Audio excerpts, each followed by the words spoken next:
Hello, welcome to Podcassidy. I am here with Bill Yost. How are you, Hello. Bill? How's your Good. Sunday?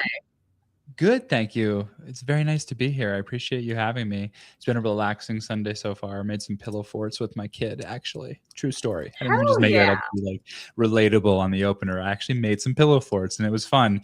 And we need to like optimize our blankets and stuff now for the next run. So I'll be hmm strategizing that later. Yeah, learned some B2B strategies that you can share with all of us in a post later. I'm on it. Got to. The classic LinkedIn, whatever you want to call it, format. Yeah. What I learned from my mentor about B2B business sales through making pillow forts with my child and then make it sound as much like AI slop as possible.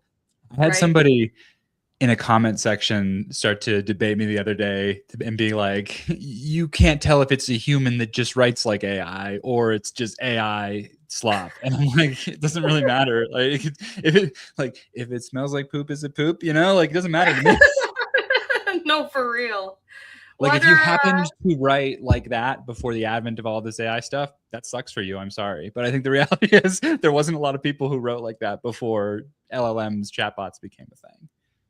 Yeah, yeah, that's true. And I also feel like a lot of times writers and people that have that style, like you don't want to sound like AI. Like you want to evolve your writing and to It differentiate. it is So I unfortunate mean, for that's how I yeah. felt. Where I was like, "Oh, M dashes are AI." I was like, "Well, I'm naturally like moving M dashes out of the way I type because of it, It because I does want suck. to differentiate. Like it sucks, but also like,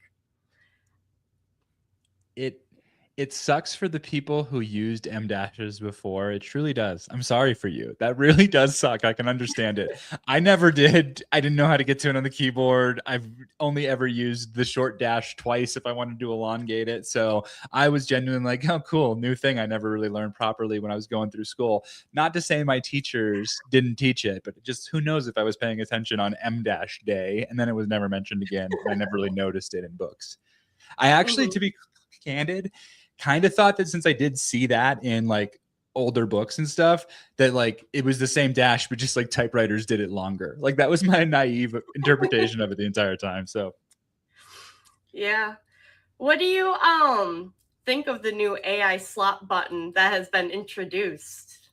I people started sending me that. And I really relished the short period of time where I was like, I don't know if this is real or if somebody is I doing feel that like so like much. as somebody who fakes feature releases for LinkedIn Yep. often. In fact, I was before I was logging onto this, I had two Canva tabs open with two different ideas of fake LinkedIn features that I was fooling with and just kind of forgot about. So I do this quite a bit, right? And I was like, dang, if someone faked this, like that is immaculate. I wish I got to it beforehand. But then I saw like tons of screenshots from people where it was just would have been impossible to kind of fake it at that scale. And then there was the reality of like, oh my gosh, they actually released a feature that's called feels like AI slop. That's nuts. Like I can't. There's a lot of discourse about what it does. There was a post or something from one of the engineering people that was explaining it. There's a lot of conspiracy theories that it's just like being used to train LinkedIn's AI stuff, but I don't Ooh. know. I mean, it's I'll be honest, it's a very satisfying button to press Yeah. when the post does indeed feel like AI slop. I just am surprised that it released with that name at least. But Yeah. hey, it is what it is.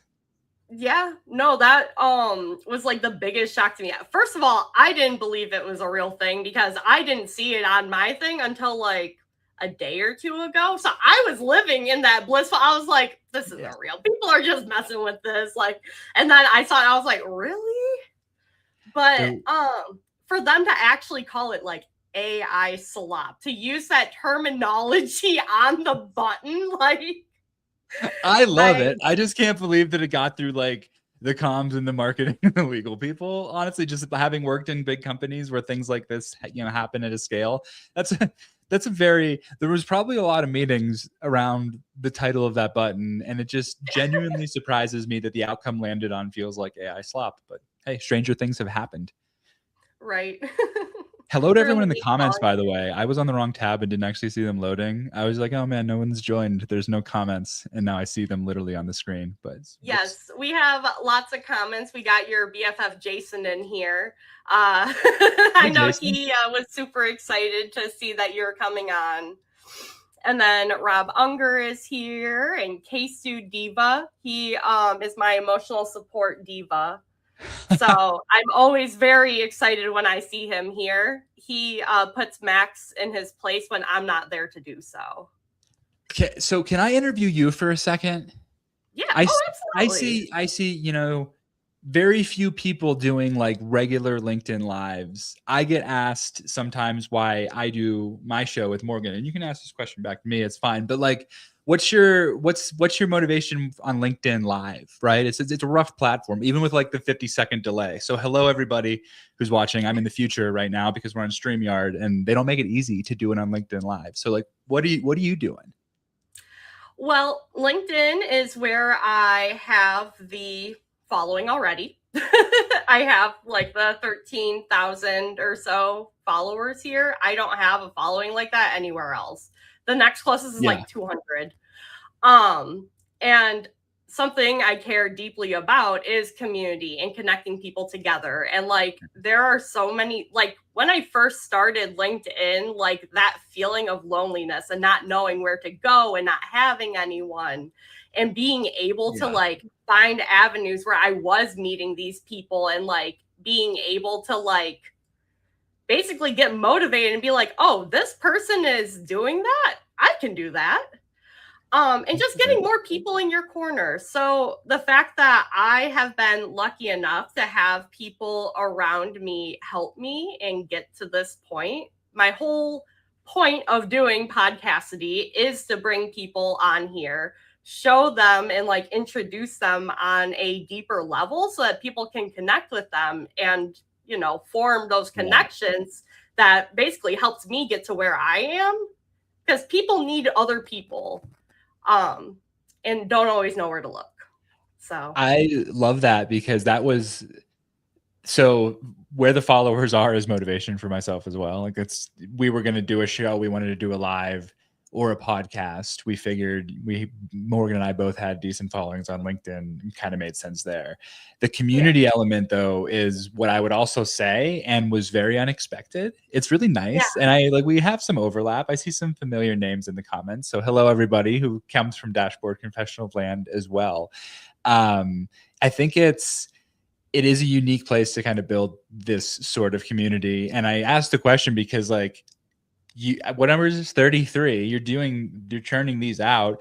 Every time I see these in my feed, which is every time, because you and Max show up in my feed, every single time you hit the live button, it's great. I'll like click in for a second, maybe tell a joke or two, if I can.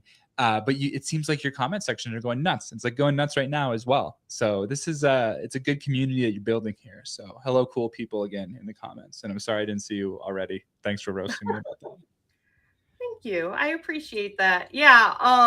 And as much as I hate to give Max any sort of credit. Yeah, don't give him. You don't have to. You could just stop. You don't have to do it. I know, but I do have to, because he owes me credit too. So that's why it's okay. It is shared credit between us. Having someone that is like in your corner like that to grow alongside, like that really, really does help. That's fair. Because there are so many ways in which we like counterbalance each other. So it works really well having someone like that helping me too. I did laugh when I saw last night it was Max's solo Saturday, and I saw your picture in the feed. I was like, well, that's strange. And then you guys were talking about like second cousins or something. And I was like, what is happening? What did you just crash it? Or how did it go from solo Saturday to you and Max talking about second cousins and whether you can marry them or whatever was going on? Maybe that was comment section only. I shouldn't put that evil on you. Oh yeah, we were not talking about marrying them on this. That was the comments. That was the comments. But no, it was like probably 30 minutes before his show, and I was like, you should bring me on. I was like, I find the urge to have you bring me on your show. And he said, do it. And I said, bet, let me go change. So yeah, I pretty much crashed it. But You can still kind of hear it a little bit. I'm still a little bit sick from my Gen Con trip. I'm wearing the shirt from it. Nice. But I was really sick on Monday when we did our joint show. So he was talking and I was sitting here feeling like death. So I was You're really committed, huh? I would take sick days for much less. I was committed. I showed up. But then I was like, you know what? I'm feeling really good yesterday. I feel like I want to be live. So I asked the crashes. Nice. That's the thing. That's the random hobby. Yeah. All right. Let me throw the question back at you then about Dashboard Confessionals. First of all, tell us, what is it? And then how often do you do it? How often have you been doing it? Tell us about it. Sure. So Dashboard Confessionals is my LinkedIn Live series that I co-host with my former teammate and life friend, Morgan Deppensbush.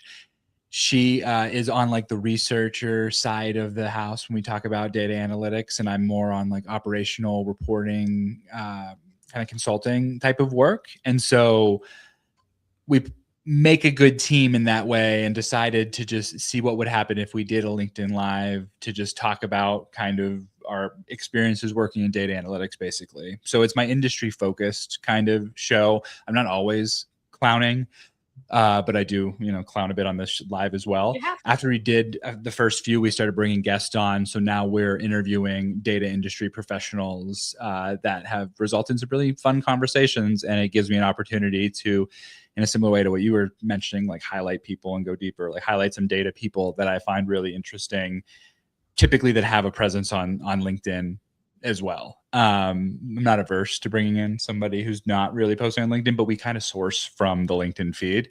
Morgan and I will find posts that are interesting, or just kind of like propose ideas of people that we know, and then just reach out and be like, hey, you want to come on Dashboard Confessionals? So it's a fun time. We do an hour-long show with some scripted questions, but a lot of audience comment questions as well, which is fun. And why I'm well aware of that StreamYard delay, because it's a pain in the butt. StreamYard, could you fix it for us? How do we make that not delay? But yeah, what can you do?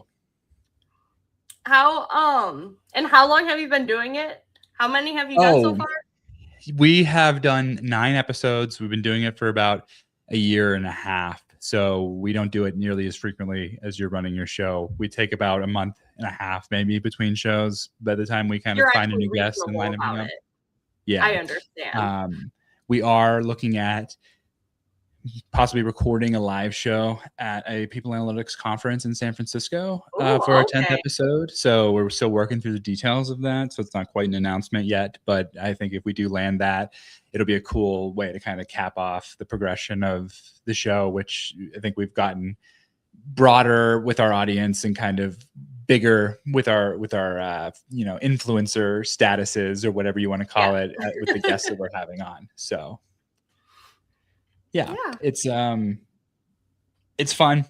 We do get a lot of engagement. Like I said, we also put it up on Spotify and Apple Podcasts, and we get a little bit of listens on that side of the house, but not too much. I don't really spend a lot of time trying to optimize for Spotify and Apple Podcasts, but I am grateful for the 10 or 12 people that listen to every episode there. So thank you.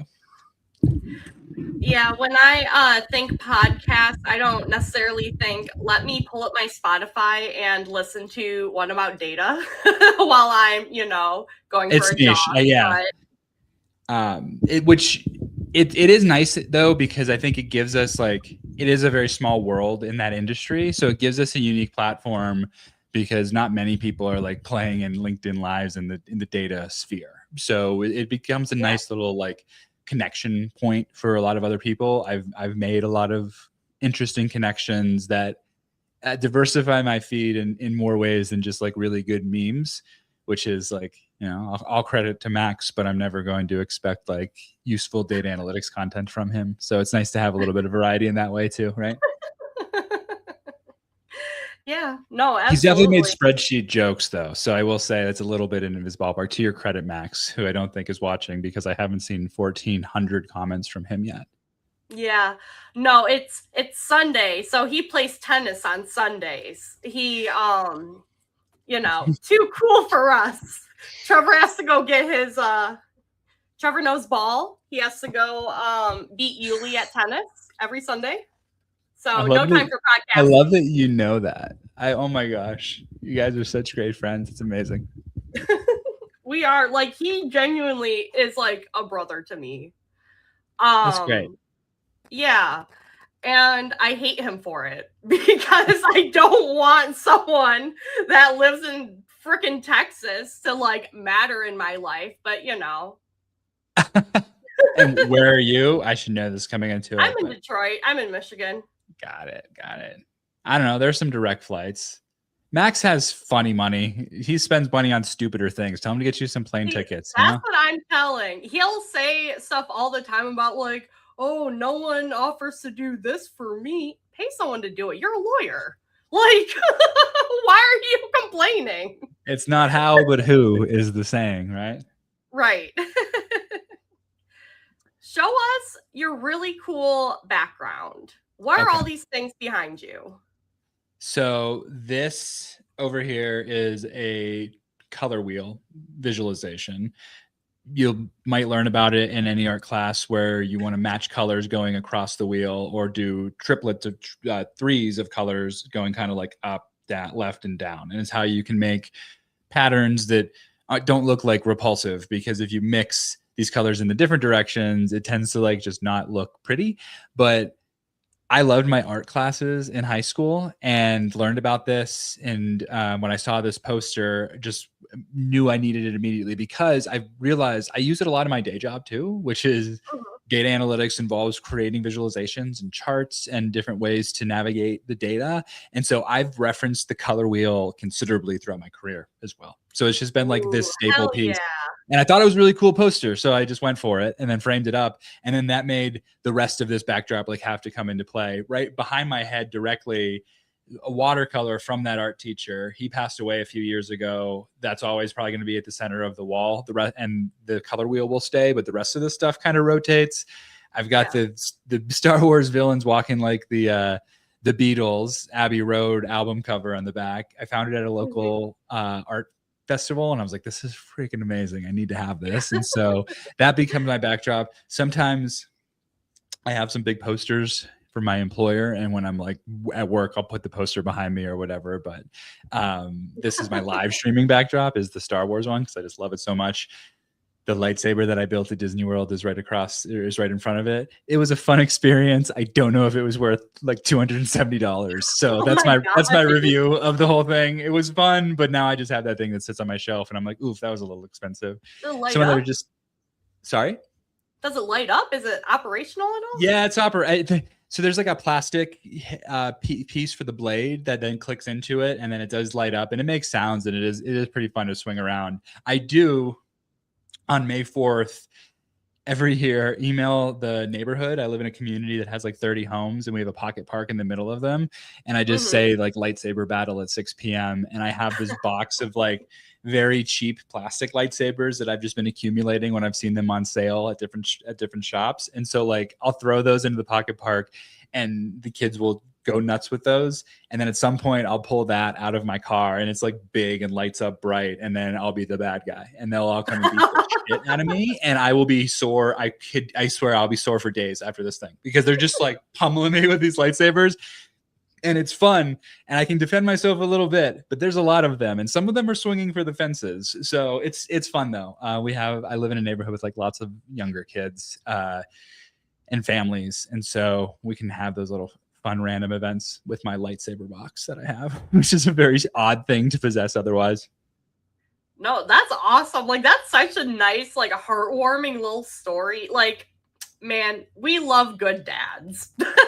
We love dads that do things like that. It's a good Hell phase. yeah. Yeah, it's a good phase of life.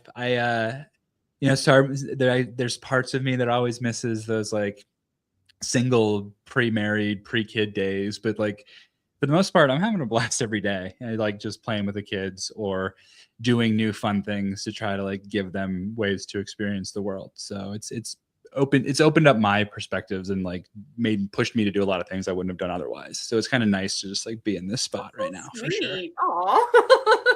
Yeah, you're I just mean, talking about building a pillow fort literally at the beginning of this. it was fun. She wanted to build a fort. I was like, all right, let's figure it out. We got pillows and just like made a giant mess on the bed. It's really hard. There's a lot of that is at its core an infrastructure problem. And I was ill equipped to solve it at the time, but it's okay. We'll do better next time. Mm-hmm. So Kat Wells here in the comments said that she doesn't think you're a pirate, but you're a wizard. What do you have to say for yourself with this allegation? So in the many data analytics professionals who started their career through the very savvy with spreadsheets line has been called like a spreadsheets wizard, a spreadsheets Jedi, a spreadsheets ninja was one that would come around a lot. And so when I hear wizard, I think of a spreadsheet wizard, which I definitely am. But no, I'm not a wizard either. I'm not a pirate. I do have a giant pirate flag. I don't know how to twist the camera gracefully, so I won't. But someone on LinkedIn sent me the flag, and I have it hanging up in my office on the other side. I'm sure you've been asked it, but why the pirate flag? Okay, I was kind of hoping you'd ask. Would you be down for doing a little experiment? Can you experiment? Sure. Yeah. Let's Can do it. you open up like an incognito window and screen share and go to Gemini? Because I want to see what you get if you ask this prompt. And I'll answer your question, but I want to make possibly a point here. We'll see what happens. But yeah. Sorry to put you on the spot. I meant to ask this in the prep and then I forgot. So this is Cassidy pivoting very quickly. Jason says we play a lot of epic couch adventure in my household. What am I looking up? All right. So why does Bill Yost on LinkedIn have the pirate flag? And while you're typing that, zoom it in a few clicks or when you after you send it, so we can see what it brings back up. But the reason I have it in my name is because one time I did a poll where I asked how should I capitalize my name, and it was like, Nick Power is lowercase. There's some people who are all uppercase, and the proper case won. But in the comments, Nick said, I don't know, but it should involve a pirate flag, and they put the emoji. And I was just like, that's funny. I'm just gonna do it to like as a bit, basically. And then it just became my like accidental brand. And so what does this say? On LinkedIn, people analytics professional Bill Yost uses the pirate flag premieres person and visual identifier. Oh, they changed it. So they got that from Apple Podcasts. Look at that. They sourced that from my live stream, basically. Crazy. Because what it used to say is like, it's a sign of like rebellious corporate culture and like whatever. And it's like, it made me sound like really grandiose and planned about why the pirate flag is there. But the actual answer is Nick Power said it would be funny, and I thought so too. So now it's in there. But it has definitely become my brand in a way that, like, if you're on mobile, on Android at least, and I assume iPhone, I haven't tried it on the iPhone that I have, and you tag me, because the emoji is in the first position, if you hit backspace, like if you were just trying to tag someone with their first name instead, it backspaces like Bill and Yost and just becomes the pirate flag. So you can like make a pirate flag that's my clickable name if you want to. And people have like used that to sneak me as an Easter egg into comments before and stuff like that. And it's just like, oh, that's clever and a funny side effect of this whole thing. But it's also funny when people are mad at me and they're like rage commenting and they back up to my name and they're just now yelling at the pirate flag emoji, which is just funny in isolation. If you just kind of look at it, if you just screenshot it, it's like, it's basically someone middle fingering the pirate flag emoji, and that's just a funny concept. So it works in a number of beneficial ways. Yeah, no, that's so good. And like, you're the reason why I added an emoji to my name, because you had shared something about it being for like personal identification. Like, you see the emoji, that's how you like recognize people's names. And I was like, that's so smart. And that's literally why I added one. I've had people who like will message me and be like, I couldn't remember your name, but I remembered the pirate flag, so I searched for that and I was able to find you. I'm like, good. That's a great. I'm not a marketing guy. I always make jokes that I should be, because of some of the stuff that's just stupid viral for reasons that shouldn't be or whatever. But I understand the benefits of a visual identifier as much as the next person. And like, that's what you've got in that real estate. It's a good use of it. Right. And And my name is not terribly common, though there are a lot of Bill Yosts on LinkedIn if you go look. None that are as cool and funny and humble They're as not me, the but there Yo-Yo. are other ones. And so the pirate flag helps me stand out in that way as well. I do. So for like 12 years, I had been watching the domain name BillYost.com. And 6 months ago, it became available. I don't know what that means from the last Bill Yost who had that domain, but the important part is I bought it. So now I'm the one true owner of BillYost.com after a very long journey of waiting for that domain to open up. And now it goes to a dumb t-shirt shop with data jokes on them, which sells like 3 a quarter or something. It's stupid. We love it. You sell your parody of the, if you sell a mouse, what was it? Spreadsheet, data sheet. If you give an executive a dashboard and if you give an executive a spreadsheet, that's like an interesting part of my content angle that I think a strength that I have is like because I'm in this season of life where I'm like reading children's books a lot and just like doing lots of kids things. It makes me like be able to draw these connections to my regular day-to-day work that's also going to land. And like, yeah, because children's books are popular and well known, it's like it was easier than I expected to kind of make that one pop off. But that one was interesting because that started as an idea just in the comment section. I didn't mention this earlier, but Dashboard Confessionals started because someone made the joke in the comment section of where me and Morgan were bantering with each other that Dashboard Confessionals is the name of the podcast. And that moment I texted Morgan and I was like, we should do that. Like that's just actually way too good, right? To leave that on the table. And so in the same way that if you give an executive dashboard, you give them a spreadsheet, those were like, that was a joke in a comment section. And then we're like, maybe if I actually did that, that could work.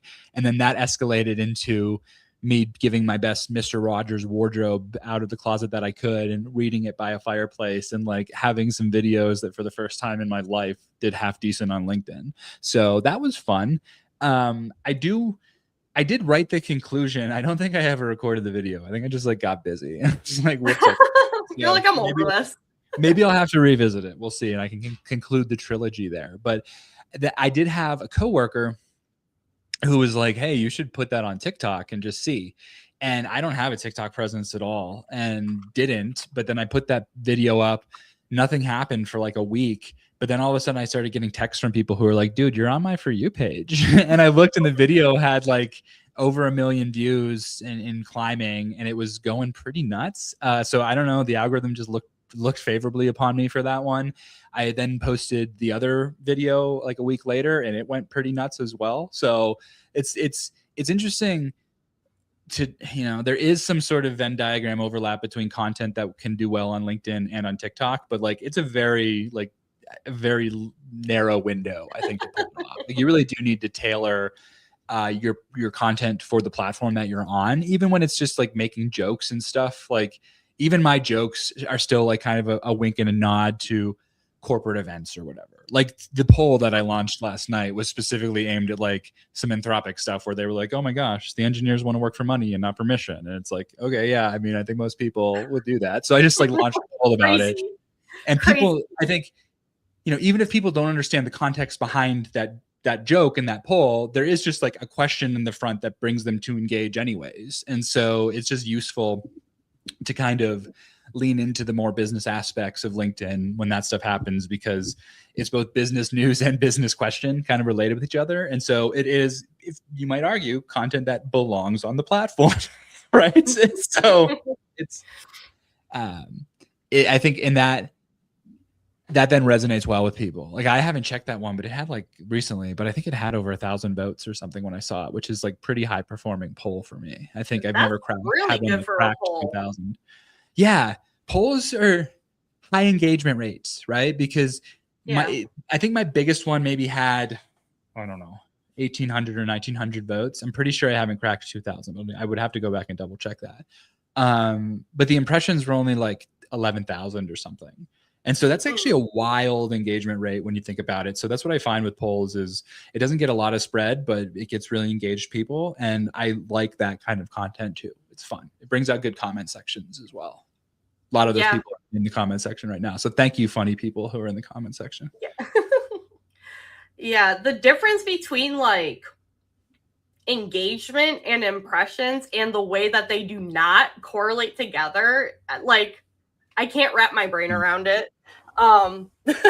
Because it'll be something that I'll have something that'll have like over 1,000 like reactions or something, and it won't crack like 100K, but I'll have plenty that'll have like under like just over 100 reactions, but that'll crack 100K. Like it doesn't correlate. It's all like the content itself and what gets like pushed. It's absolutely nuts. Becca Chambers is my just sterling example of someone who's consistently in one direction for this. Because most people, I think, like I definitely ping pong between these scenarios where it's high impressions, low engagement, high engagement, low impressions, some knockouts that do good on both, but typically it's this imbalance thing. Becca always gets super high engagement, very like low or no impressions. It's laughable. Sometimes she'll have like 1,000 engagements on like 12,000 impressions, and you're just like, how is that possible? Like just explain. I don't get it. I'm looking like my recent post is just all over the board with some of this stuff where the engagements are clocking impressions, or it's just like this I don't know, Joey, but we have 49 mutual connections. This like screenshot satires. By the way, for everybody watching, I don't know why screenshot satires work so well, but they work really, really well. Screenshot is any post that involves a screenshot right now. Like that's the real algo hack that I'm silently kind of leveraging a lot of the time. But screenshot a post, make a satire of it. That one has almost 150,000 impressions on like 300 engagements. That's like a lot of eyeballs, but just like that's not actually a lot of. I know. Sorry, I'm relatively speaking. I'm sure there's people are like, oh my god, that's a lot of comments and impressions, because it is. But like, if you just think of the raw like math behind that. That's a lot of people who saw that in their feed and didn't do anything with it. And like, what do I make of that? Right. As a content creator, I'm not actually totally sure. And that's where data analytics, which is truly what we're doing as we have this discussion right here, can become problematic, because it's like, well, now I know this really ambiguous thing that I don't quite know how to solve, and more data might not necessarily help it. Right. Mm-hmm. Yeah. For so long, I felt like I was trying to like crack it, like try to figure out like what is it? How do you like what are the things that are like preventing it? What are the things that do? And like I gave up. I just kept posting. I can like it's just learned behavior, I guess, at this point. I silo it as let's just like ideas that I know will probably do like low, medium, and high, but not really knowing where things are going to fall. Like I said, screenshot satire kind of things. If I do well on my side and write the satire where it's truly like funny, even if I can cross this threshold where like pose law comes into play and people don't realize it's satire, and then I get angry people in the comments, which is like even better. Let's go. Those kind of posts I know will do generally well if it's based on something that's of like that's kind of in the lexicon of LinkedIn discourse at the moment. Like if it's in the LinkedIn canon and I satire it, then those will do exceptionally well, and I can always kind of hang my hat on that. But then everything else is just kind of like, I don't know, like this joke could go really well or it could explode, and I'm not really sure which. And sometimes it just feels like, what mood is the algorithm is in? Because like I've tried to recycle some of my posts before. I don't think I do it as much as like other creators do, because I just am thinking of stupid content ideas all the time. So I'm just like kind of pressing forward all of the time. But when I have tried to recycle some posts, it hasn't gone terribly well for me, right? Even like kind of laughably worse. And that holds for if I both just copy and paste the content basically, or if I like try to switch it up like 10 or 15%, which is what a lot of content creators will recommend doing. Neither of those really worked for me. So I don't know, maybe I'm just not good at reposting my own stuff. Yeah, I whenever I've tried to like repost something that like I did before, it always does worse. I give up on it. I was a different person when I did that anyway. That's so true. That was months ago. It's not me anymore. I just It's not right. I will look at some of my posts from like a year plus ago and be like, oh wow. I both don't really remember posting that, and like I'm not sure if I would still post that today, but it's out there. I did it. I Right. I very rarely delete any posts, just because it kind of feels like a housekeeping task. Not that I'm like actually opposed to it. I think if I was to delete a post, it's because I got like something wicked wrong, like a joke landed completely in a way that like I didn't intend and was like hurting people or Yeah. whatever. I would just like take that kind of stuff down. But otherwise, it's just like, I said the dumb thing. Dumb things out there forever. Maybe my kids will have a giggle when they stumble on my LinkedIn feed in college when they get an account. We'll see. Yeah. You think LinkedIn's going to be around and still relevant when they're at that age? I love that you asked this. You should make this a post. I've teetered with this, asking this question for a while, or maybe I'll make it if you think it's interesting. But um, the will LinkedIn be relevant in 10 years is kind of what I always think about this as. Yeah. And because like 20 years, I feel there's like, it's easy to just be like, no. Like 20 years from now, like you don't need LinkedIn. You got something else, or people have deemed it irrelevant, or it's, the enshittification process has been complete and all of the user base is gone and it's just bots talking to each other. Like that's, viable on a 20-year time span. In 10 years, like, I don't know, right? Like because it poses this question of, is there a place for or need inherently for a professional social networking platform? Or on an infinite timeline, does LinkedIn just become X, which becomes your meta feed, which becomes Instagram, and it's just all kind of bleeding into this like amorphous blob of social media? I don't know, maybe, right? But I think practically speaking, 10 years, LinkedIn probably is around in like some capacity, whether it's as relevant kind of culturally as it is now, which is baby cakes, I think, in the broad scheme Yeah. of things, but like not insignificant in like the sphere of social medias and like where people are operating when they're kind of interacting with this sort of content.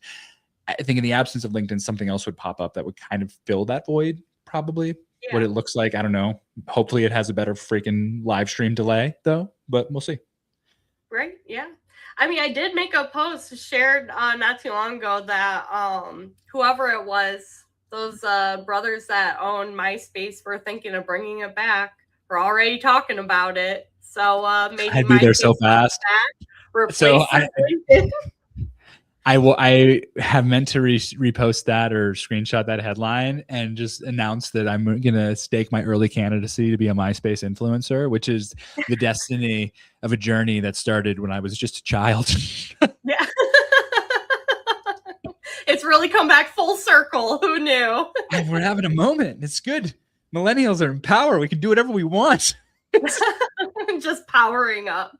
It's just, yeah, it's a funny time. I think even culturally, like a lot of, just I got Power Rangers stuff in my backdrop. I didn't go through like the rest of my backdrop stuff, but there's a rainbow bookshelf over there and there's a lava lamp over there. Oh, But yeah. I have some Power Rangers stuff up in that corner. Like that was my brand when I was a kid. I love that show. I was all about it. And so even over the years, like my mom would keep getting me like stupid Power Rangers toys because she worked at a Walmart, and she'd like go through the toy section and be like, it's the Blue Ranger. I'm going to get it and send it to Billy. And so like I have these like lots of these like little Power Rangers trinkets. Oh, that's so sweet. But that's the one brand that really hasn't done well with like resurging in the past couple years. I hope they do, get it right, because I would definitely be into it. But it feels like just good eating from everything else nostalgia wise for me right now. I mean, X-Men 97 is great. I laughed hysterically in one of the X-Men episodes. They're like, we have to get back to the 1990s. It's like, yeah, let's go. And I think just a lot of stuff like Spider-Man doing really well. It takes me back to just like how good the like Tobey Maguire movies were, and just like some of the stupid campy nonsense of that time. It was like a good era. So Yeah. But yeah, so it's a good time to cash in on millennial nostalgia is the point that I'm trying to make. And I'm always trying to think about how I can figure out how to monetize that in the best way. There's something that takes us back to the 90s, early 2000s at heart that isn't out there yet. I just need to figure out what it is. So if you know it, DM me. I'll go in on marketing with you and we'll split it.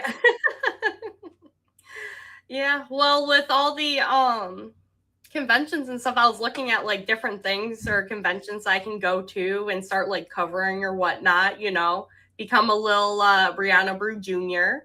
What kind of and conferences? You're talking Comic-Cons? possibly I want to.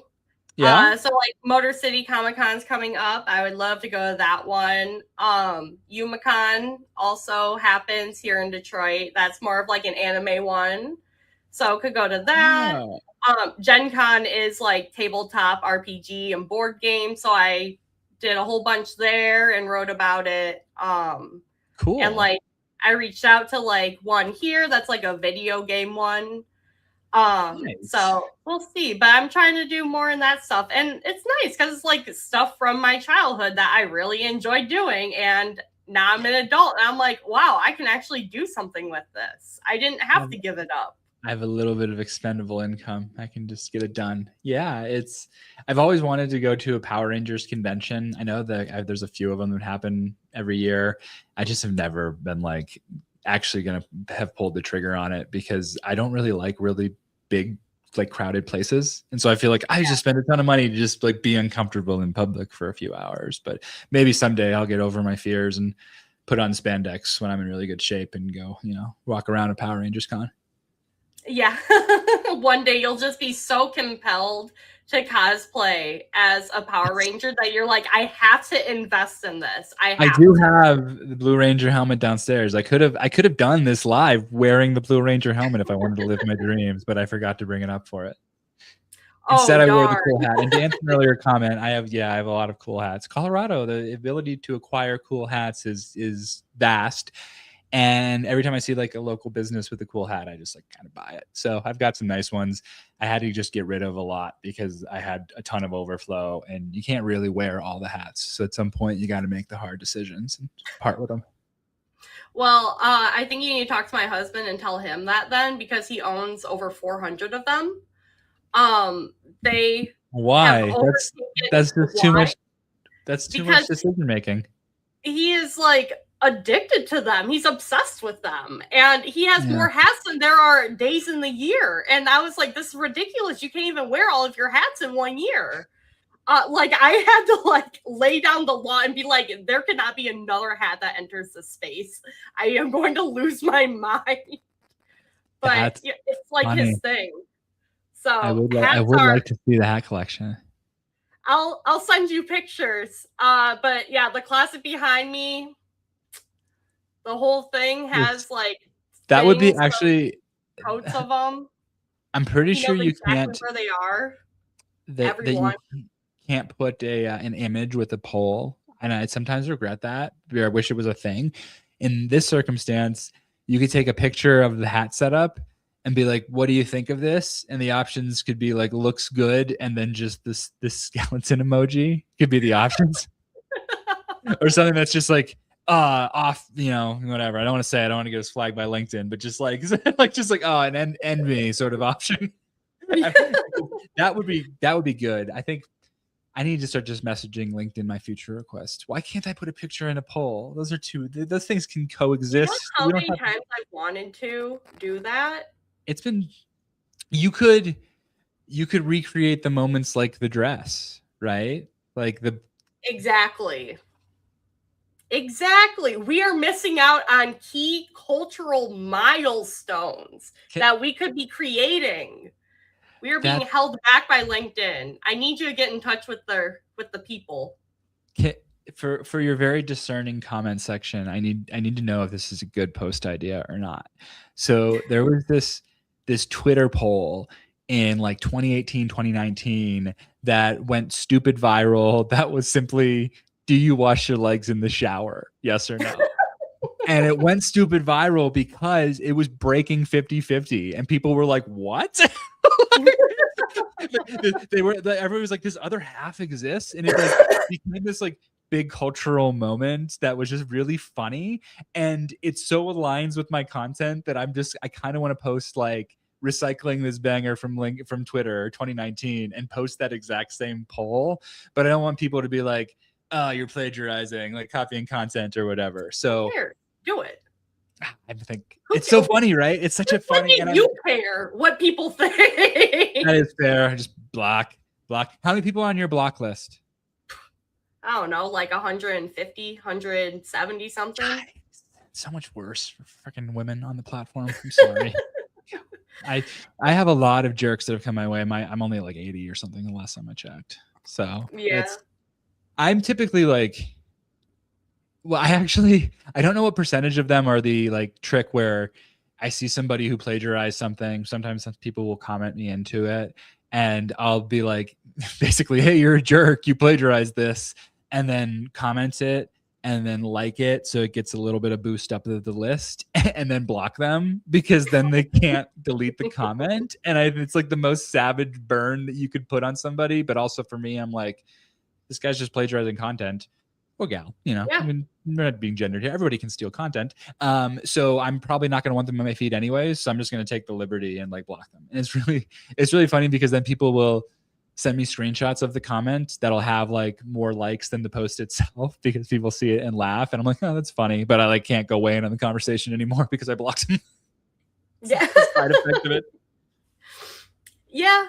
No, Anthony has 182. That's cool. You can't block anybody else. That's tight. That's the best reference in the world. That's true. Yeah. No more Anthony, blocking. is that actually true? Do you really have 182, or is that just a deep cut to my lore? I don't know which that is. He's pandering to you. 182 is quite a bit. I have seen that there's a limit. I don't remember what it is, but you can only block so many people before you're allegedly not able to block anymore. But I've also seen people who said they have more people blocked than what that limit is. So, your mileage may vary. I'm not really sure. I just think until I'm out of blocks, I am fairly liberal in dealing them out if someone's just like a very big jerk. I do have, this is the challenge with satire, and I made a post about this like last week or whatever, is you get people who like don't get it and are very angry about it. And I will always stick to the bit because I think it's really funny, but like be kind and try to like bring them to the realization that it's satire. If it doesn't work after the first couple of tries, then I'll just be like, hey buddy, it's satire, like I'm sorry, but you just calm down. It's okay. A lot of times I'll have people who are like, oh, I missed it. And then they're like in on the joke and laugh with me. And it's kind of a wholesome moment to like bring someone onto your side that was against you so initially. But then you'll have people who are just like double down and get very angry because now they feel duped or whatever, or they made themselves look really bad by not realizing that it was satire. And so those people tend to end up just like on a blocked path, or they just proactively block me, in which case I'm like, thank you, because outcome is achieved and I saved one of my blocked people quota in this transaction. So all is well. Yeah. No, I feel like if you aren't able to block people, that feels like a safety concern. Like I should be able to limit someone from contacting me if there is an issue. So I have to unblock someone so I'm able to block this person. I have to pick and choose. So one Saturday morning, I logged on, and in my feed was a post from this pretty prominent creator. It's just, we don't see the world the same way, but I blocked him, and I saw a post from him in the feed. I'm like, oh my God, what the hell? And I clicked his profile and I could get into his profile. And then that made me like search for a few other people that I had blocked. And sure enough, they were all available in the search bar. And for like 3 hours on a Saturday morning, the block functionality at LinkedIn was busted. And there was like a handful of like side messages I had with people who were like, oh my God, and like realizing it. And I had a couple little bit of comment exchanges, but I didn't say anything about it because I didn't want to draw attention to it, because like that could be really harmful for people who have blocked folks for legitimate reasons. But it was mind-boggling to me that it was down for a few hours. I didn't see any press about it or anything that were any other than those like couple comments that I mentioned in DMs. But it was like kind of scary because like I blocked some of these people for a legit reason, and then being like, oh my God, they can just get to my profile. Thankfully, I don't think anybody realized it. I didn't get any comments from said blocked people in this time. Or if I did, they got reblocked when they turned the features back on, and I don't see those comments anymore. Yeah. There was something similar that happened not too long ago where like if you reported someone, you couldn't like block them then afterwards. Like, you can report and then block. It was like you report and then all it would let you do is see the report. You couldn't block the person. I'm like, I don't want to see this person. Get them away from me. There was another bug where if the person had RSVP'd to any of your LinkedIn events, you couldn't block them until that you removed them from the attendee list. So, and I know this because that creator I blocked that I mentioned, I had said RSVP'd yes to a Dashboard Confessionals, and I had to like go through each one of them and find where he was and remove him from it and then block him. And I'm like, oh my God, this is so annoying. It's so annoying.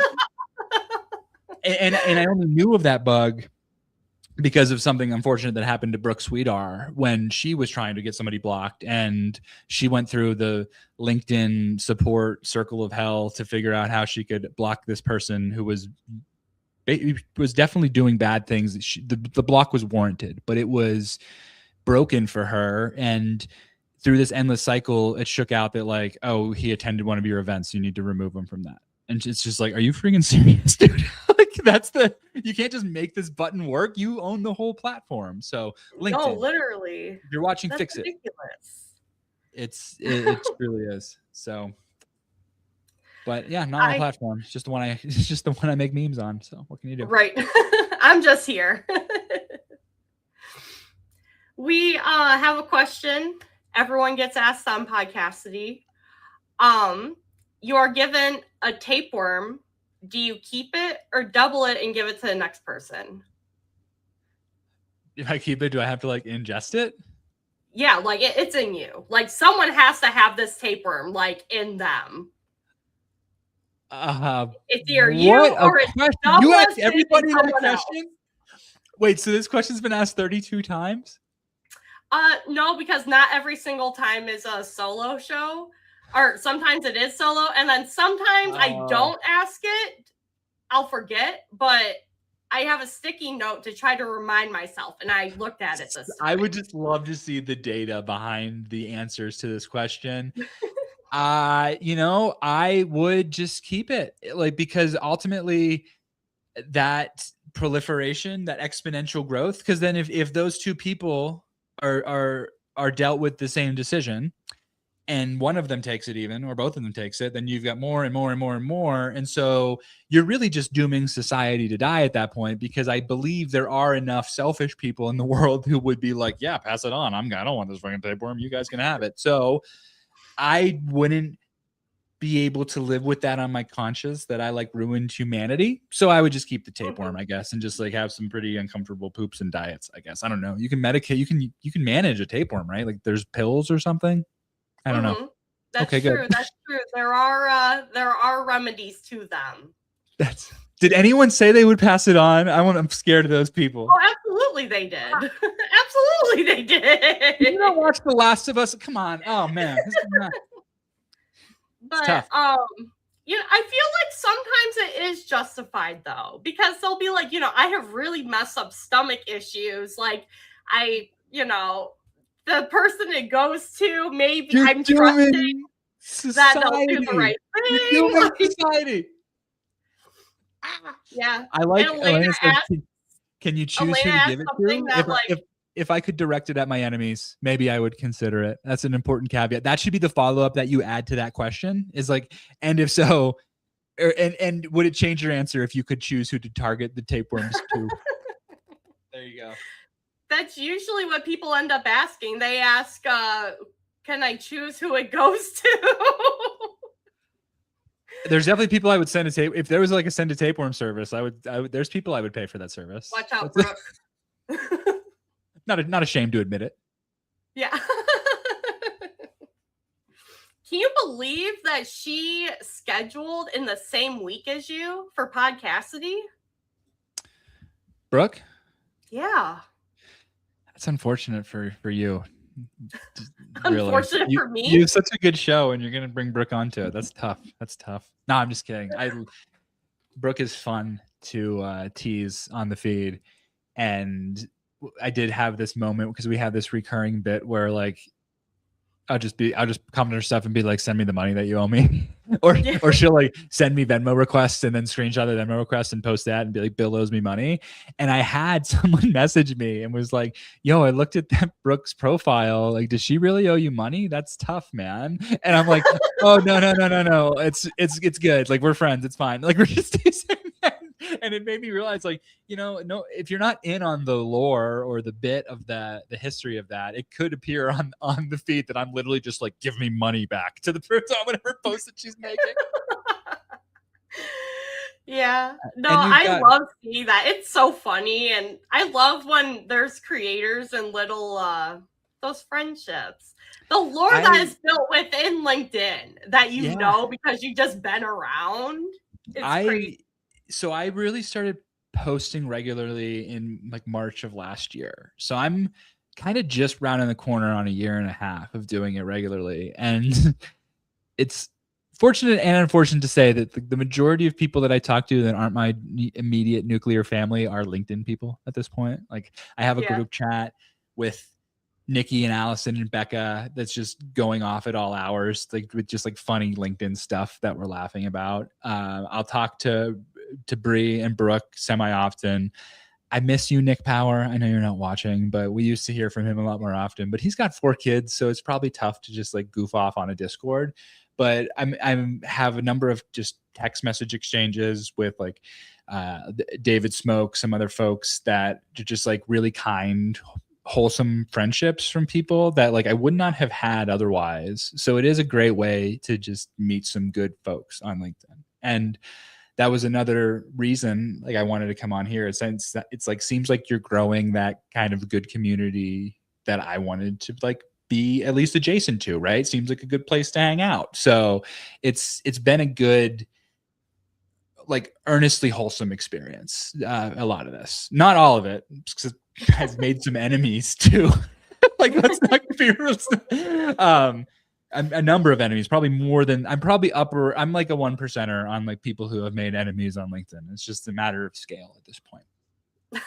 But for every like bad interaction, I probably have 10 or 15 good ones, maybe even 20, right? The ratio is still really strong and makes the net result of it kind of worth it, right? Because I get the like, what are you even doing on the platform, or what's the point? And it's just like, I just think it's kind of fun to interact on there, make some jokes, see if a stupid funny idea I have while walking the dogs could potentially spin off into a viral moment, which has happened a number of times. So it's just like a fun little mini game kind of thing that I'm playing. Maybe someday I'll need to monetize that following in some way, or figure out how I could, sustain some of my livelihood on it. But for now, like I'm good with my W-2. So it's just more of a fun pastime for me. A weird, I would say esoteric, I acknowledge, pastime, but it is fun. Right. Well, at the same time, like, it's kind of the same reason why I kind of started building up my following and whatnot. I did have a job. Missed that. But Yeah. I knew that from my first layoff, I was like, well, I can't trust a company. So I'm going to keep, working, but I have this, I'm trying to build this just in case something happens. And then something happened. So now I'm at the point where I'm like, okay, well, I've been building this for this reason. Sure. So yeah, it's fun. It's I can't argue. It's a great safety net to have, right? You never know. And there's a lot of stories of like really cool influencers who hit these exact same situations and were managed to spin their solo stuff off into something that probably surpassed what they were going to do with that crappy pre-layoff job anyways, right? Yeah. And so, I mean, I hope that works for you too. You can launch Podcassidy to the moon, and then you can, buy a yacht, the Podcassidy yacht, where you can fly people in and record all of these live or whatever it is. But it's tough still, right? I do acknowledge that having a regular in good standing W-2 job gives me a little bit of leeway to make more on the edge sorts of content than what a job seeker might. And I recognize that I have that privilege, right? And I try to wink and nod to it when I can.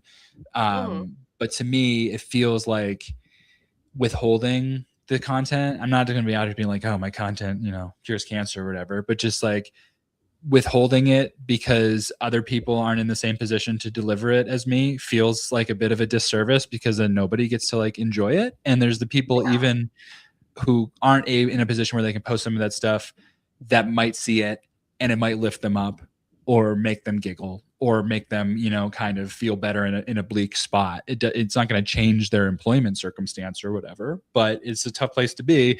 And if I can bring them a smile in that case too, like the sum total of all that compels me to continue to like post the things. That said, I'm still in HR properly. Like my day job is under a human resources VP, right? So I kind of know like where the line is and I'll step up to it, but I'm careful not to go past it because I don't want to ruin my brand or do something that's going to like get me in actual trouble at work. Those are two avoid at all costs sort of circumstances.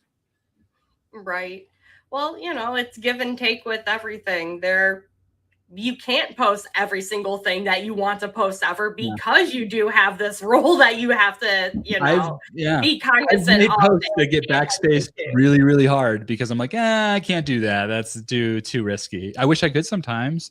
I guess that's the benefit of social media where you have an avatar and a pseudonym, right? That doesn't allow you to be identified with your employer. But this is the price we pay for these checks and balances sorts of approaches where, people can't send the really harmful things in my direction and or do things that would risk their professional career. That does provide some meaningful frame, like, guardrails in an internet culture that can quickly go get ugly, right? As we can see on a number of other platforms. So it's the price we pay. That's the tax. I'm good with that. Like, and I haven't found a shortage of, let's say, quote unquote, above the belt jokes to deliver to. I feel like there's a lot of like good content that you can do that isn't kind of punching down or making enemies at the same time. Yeah. I mean, if you have to do that for your content, then like, you need to search for some happiness and like go find a hobby because it's just not good. You made it through the hour. Oh, doesn't your workplace demand your whole attention? I do. I work during the workday. Like I'll often make a post in the morning when I'm walking my dogs, answer some comments for a little bit, like right before breakfast. But then I log on and I'm just like in it for the day. Maybe I'll answer some comments at lunchtime or whatever when I step out to take a walk. But then I basically will jump back on LinkedIn kind of like after my daughter's bedtime. So, and this is like, I don't ever like, my full-time job is my full-time job. And so I don't want there to ever be like the appearance that I'm not doing that. I just, I do post a lot and the LinkedIn algorithm serves up content in mysterious ways. So like, because of that, it can look like I'm on there all the time. But that's just a consequence of how the feed is serving you stuff. You can kind of see even the gaps in my posting when I'm posting regularly multiple times in the day that kind of fit those windows.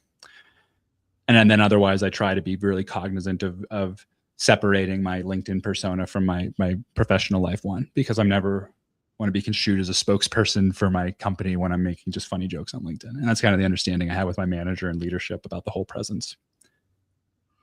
Yeah.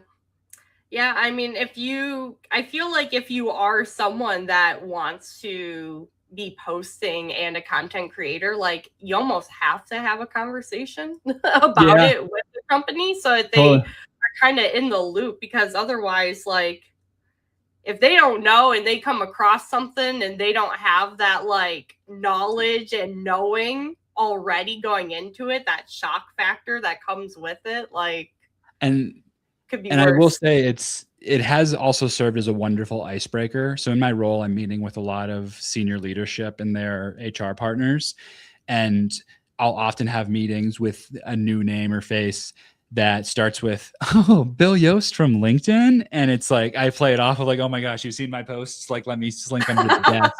But it becomes a very effective icebreaker then, right? And that has happened a number of times now. And I'll also get some like very kind Slack messages from people who are just like, "Hey, I see your post on LinkedIn. I'm admiring you from afar," kind of stuff. And it's just like, nice. So it helps me build my internal network in a unique way as well and serve as a good icebreaker. Interesting. I love that. No, that's good. And especially like when you work at a larger company too, where you can't possibly know every single person, like that's also nice. It really is. I didn't consider that. Kenneth said, "Honestly, I never thought this was Bill's voice. It's not the one invented from him in his post." I want to know what Kenneth thinks I sound like. Kenneth, record to me in a voice note what you thought I sound like and send it to me, please. I need to know. Or tell Gemini to do it. Yeah. No, don't do it. Don't waste the water on that. Just do it. Do your own voice note. Come on, get AI out of this. Come on, Kenneth, do better. You made it through the whole hour. I'm proud of you. More proud. Oh, I read Ambrine's comment the wrong way at first, and I got really scared. But it's a good thing. It's a nice thing. Thank you. That's very kind of you to say. I should say, like, I do. My LinkedIn posts are always kind of doing a bit, right? I'm always kind of doing this more brash, just I'm the biggest thought leader, big head person kind of approach, because I'm kind of lampooning that actual kind of archetype that exists on LinkedIn. Mhm. Yeah. I have told people, like, I'm still a good guy to get a beer with. Like, we'd be okay. Like, it's not I do often, have to de-escalate in the same way that I have to explain satire in comments. Like, I'll have to de-escalate and be like, hey man, I'm just like doing a thing here. It's not, I don't actually think I'm the world's greatest data analyst. In fact, I'm like far from it, but I have absolutely posted a number of times about like how I'm the best and number one thought leader data analyst person on LinkedIn. And it's not just because I think it's so funny. But I concede that sometimes, satire and bits like that might not translate well if you have the context, if you don't have the context, and also like it's through text. So, you can always lose nuance that way as well. So that's an occupational hazard, I'll say. Yeah. That's honestly what helps me a lot with like hate comments or things like that. I'm like, this person doesn't know like me. They don't know the context, or like they haven't seen these 12 posts that I've made where I was roasting Max and understand that I'm just kidding here when I make fun of his in isolation, head. any one of those posts do look alarming. Yeah, it's fair. I should be better about this too, but like, one of the things that the LinkedIn gurus preach that might be of some validity is doing the like reintroduction post every so often, because like your network is growing, and your last introduction post, whenever you did it, was probably only shown to a small percent of your followers anyways. So like, that sort of repetition does help build your brand from people just being like, who the hell is this person who shows up? Like, I know there are a ton of people who follow me who do so for the jokes and the satire and stuff, and actually don't know that I do people analytics. I'll get messages sometimes from people who are like, oh, I didn't even know you were employed, because I'm definitely like, I'm separating that corporate persona in a big way, right? Intentionally, but also my content is kind of weird and just like on the margins anyways. And so people are like, wait, what? Like, this sounds like the ramblings of an unemployed person or something. I can see that. I can see that from your content. So, Kat, thank you for the nice word. Kat's my new favorite. I think that was Max's live stream where Kat was lighting it up and became one of my new favorite voices on LinkedIn. She's funny. Yeah, we like Kat a lot. She is someone that is like truly actually authentic and like just types away. And I love when people are like that and don't overly polish themselves. Because it's hard to do. It's hard to be vulnerable and just put it out there. It is. It really is. It does become easier with practice, I will say. Like, I have people who ask, like, how I even get the courage. I mean, I'm saying that like in their kind of words. I mean, like, how do you even like, how are you brave enough to do that? And it's just like, it's kind of one post at a time, like you can wind back to my earliest posts. My voice did sound different, right?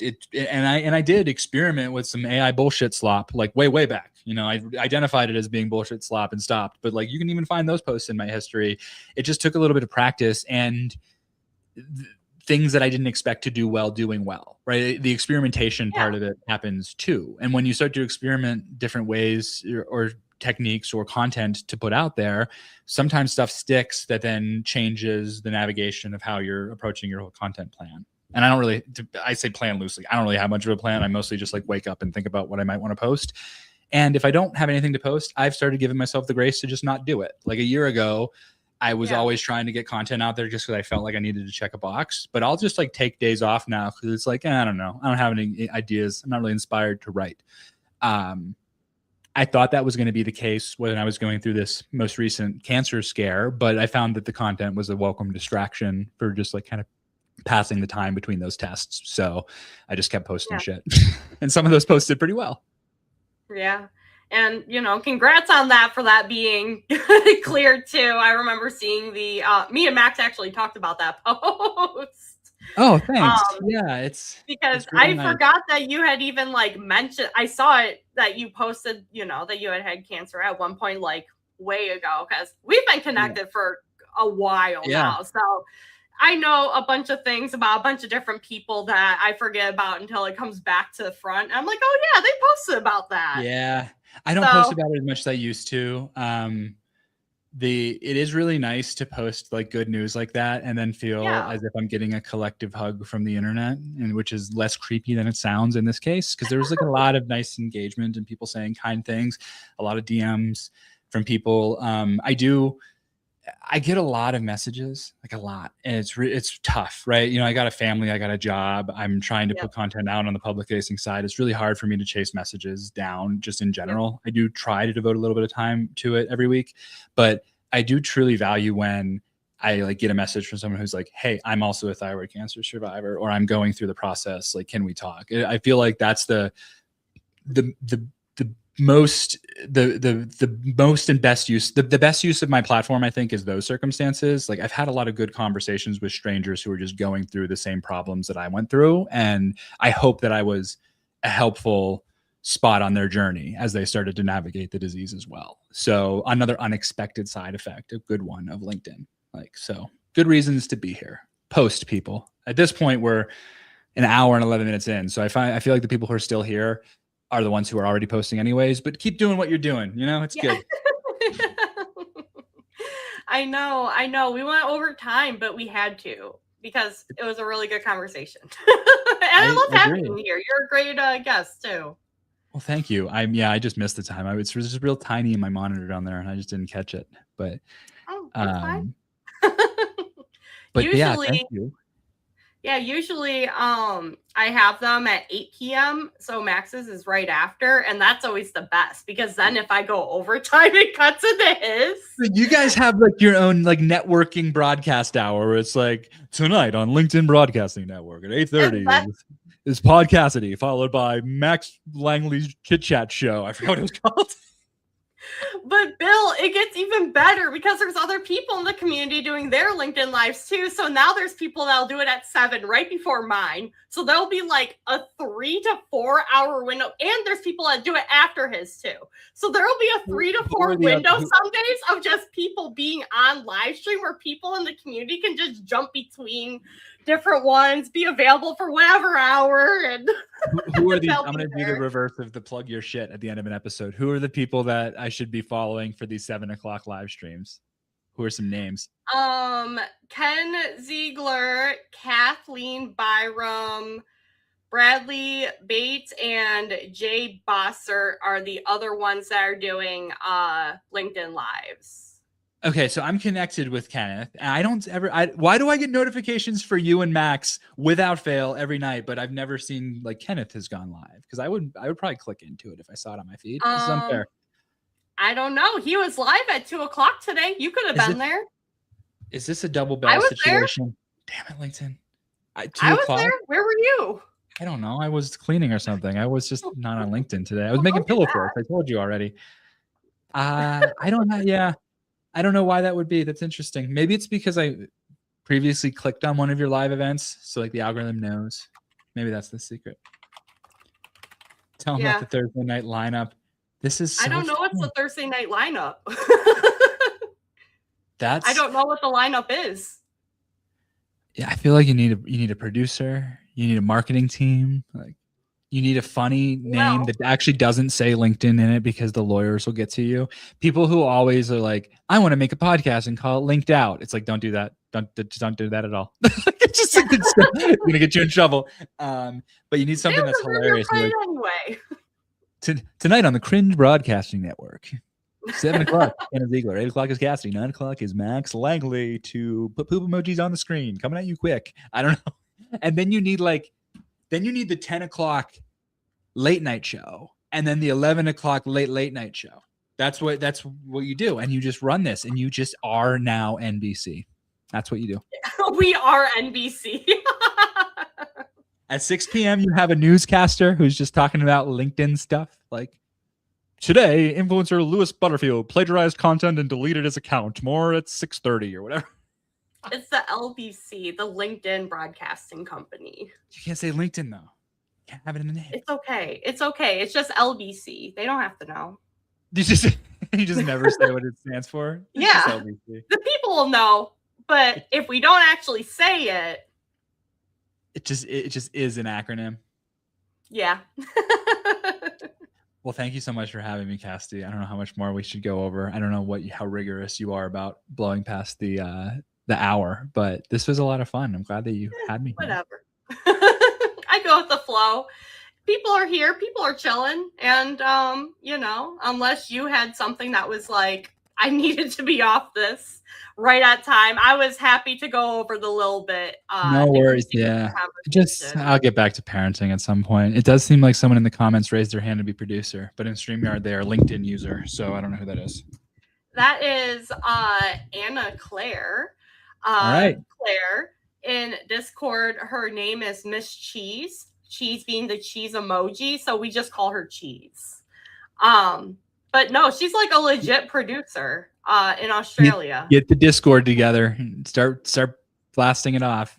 Do it Thursday and Friday nights before you can get to a 5-night-a-week schedule. Invest heavily in green screens and fancy production clothing. You can make it be a whole thing. It'd be a big deal. Thanks, Chase. I read my kid those books in a lot of different voices. Chase said my voice range is impressive. I've been practicing a British accent, but it's really, really bad. But it is fun to just like read children's books in that way. And my kid will be like, read it as a Brit. I'm like, all right, let's go. I love that. What are your closing thoughts? Boy, the feels like AI slop button is something that I wish I could apply in my real life job. I am working with, people are using it for like presentations in a way that I can kind of identify the hallmarks of an AI generated slide deck now too. And it always involves like these like really convoluted, like generated iconography that they're putting on there. And it's all just like so much that I'm just like yearning for the days when it was just 3 bullet points on a black background with white text. So if I could change one thing right now, feels like AI slot button on things that annoy me at work. Other closing thoughts are cookies are available at cookiesworthsharon.com. You can go buy some. They're delicious. Maybe when I repost this, I will put a cookie code up or something as well, if anyone wants a discount. And you should be posting and active on LinkedIn. I think it's a good place to be. I think if you're watching this in whatever medium, maybe does this just go up on the live later? Do you put this on Spotify or anything? It is streaming to YouTube and Twitch, and it was on Instagram, but Instagram stops it at the 1 hour mark, like exactly. So it just like, Yikes. But I had no idea. Today I learned. Well, if you're still on here, I appreciate you being here, and thank you for all of the joy that you bring to my LinkedIn feed, because I know a lot of the people that are commenting are folks whose posts I are enjoying in the feed as well, which is probably the algorithm working as intended. So on the rare moment, I'm going to say kudos, LinkedIn. Thank you for having a half decent algorithm, but also your blocking functionality is fucking awful. Yeah, literally.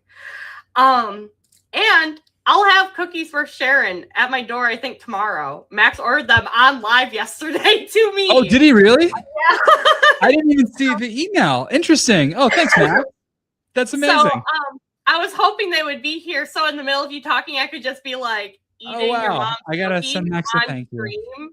Like, do you know how cool it would be to be talking to you while eating your mom's cookies? So it's on the little slip in there, but I'll just say, because people don't read sometimes, and that's fair, because if there's a big box of cookies, I typically am prioritizing that over the reading, but put them in the microwave for like 15 or 20 seconds, and it's just perfect. Oof, got it. Perfect. Well, thank you so much for coming on to Podcassidy. This was truly wonderful. I appreciate you going overtime a little bit too. Yeah, my pleasure. Thank you, everyone that came and commented. Appreciated you for staying over as well. yeah, if you're not connected or following Bill, you need to be. He is very, very funny. You need to get these cookies. I will obviously review them when I get them. Oh, please. I would be honored. I do love it when people post stuff about it in the feed. Like that's another unexpected but wholesome outcome of being on the platform is the people who are like, I got these cookies. I'm going to record a video. It's like, yeah, let's go. I love some organic marketing. I don't even know what I'm doing. I'm just a fake business owner, basically. But, yeah. Perfect. Well, next, I'll be on Chit Chat Show tomorrow, and the next Podcassidy is Wednesday at 8. But yeah, everyone have a great rest of your weekend. See ya.